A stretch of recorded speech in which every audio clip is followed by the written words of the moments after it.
आज की हमारी नई कहानी का नाम है एनिवर्सरी। शादी की एनिवर्सरी का दिन था।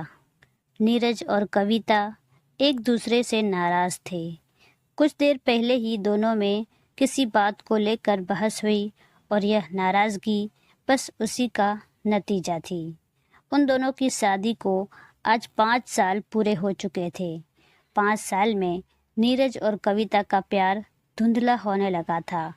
प्यार की जगह शिकायतों ने ले ली थी और दोनों ही यह बात अच्छे से जानते थे और कोशिश करते थे कि दोनों के रिश्तों में पहले वाली बात आ जाए। लेकिन लाख कोशिश करने के बावजूद भी उनके रिश्तों में से खटास कम नहीं हो रही थी। शाम होने को थी। नीरज बालकनी में खड़ा हुआ था। इधर कविता अपने कमरे में बेचैन बैठी हुई थी।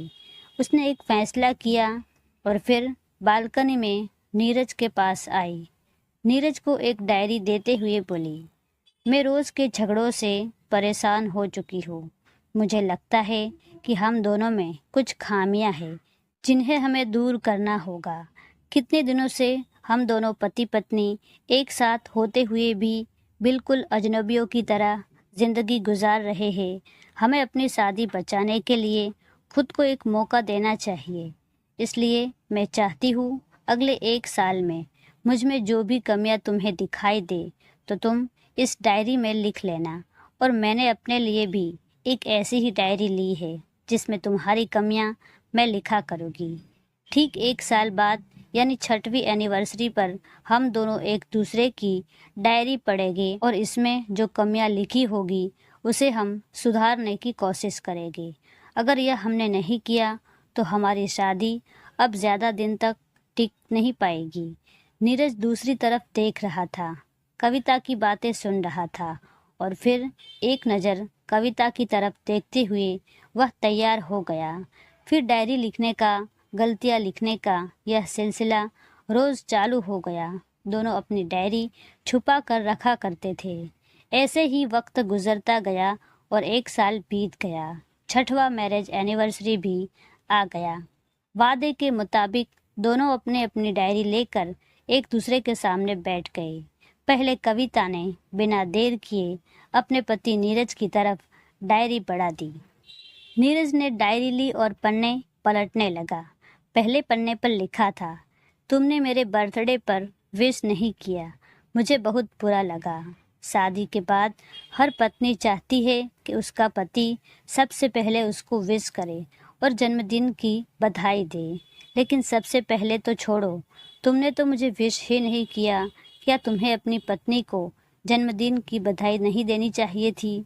दूसरा पन्ना, जब मेरे माँ और पिताजी हमारे घर आए थे तब हमने मूवी देखने का प्लान बनाया था, लेकिन तुमने वादा करके ऑफिस से लेट आए और माँ पिताजी के सामने मुझे शर्मिंदा होना पड़ा। तुम्हें अपना वादा निभाना सीखना होगा। तीसरा पन्ना, मैं तुम्हारे लिए इतनी मेहनत से सुंदर रेसिपीज़ बनाती हूँ, लेकिन तुमने तारीफ में एक शब्द भी नहीं कहा। क्या मैं उसके काबिल नहीं थी? इसी तरीके से सारे पन्ने भरे हुए थे।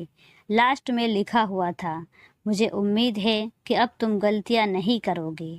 अब नंबर था कविता का, जो डायरी नीरज ने लिखी हुई थी।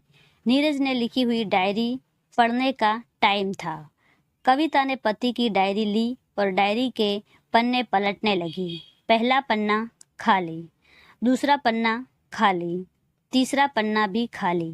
कविता ने देखा कि डायरी के सारे पन्ने खाली हैं। फिर कविता नाराज़ होते हुए बोली, तुमने मेरी एक भी बात नहीं मानी। मैंने साल भर इतनी मेहनत करके अपनी डायरी लिखी और तुमने इतना भी नहीं किया। नीरज ने कहा, आखिरी पन्ना खोलकर देखो, मैंने सब लिख दिया है। कविता बड़ी उत्सुकता से आखिरी पन्ना खोलने लगी और पढ़ने लगी।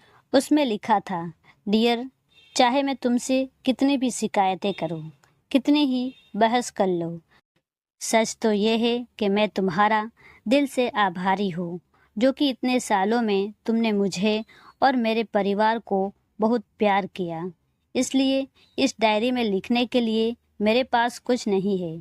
ऐसा नहीं है कि तुम्हारे अंदर कोई कमियां नहीं है, लेकिन तुम्हारा प्यार समर्पण के सामने वह सारी कमियां बहुत छोटी है।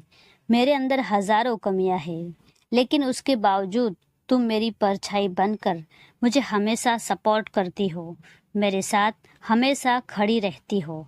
अपनी परछाई से कभी कोई क्या शिकायत कर सकता है?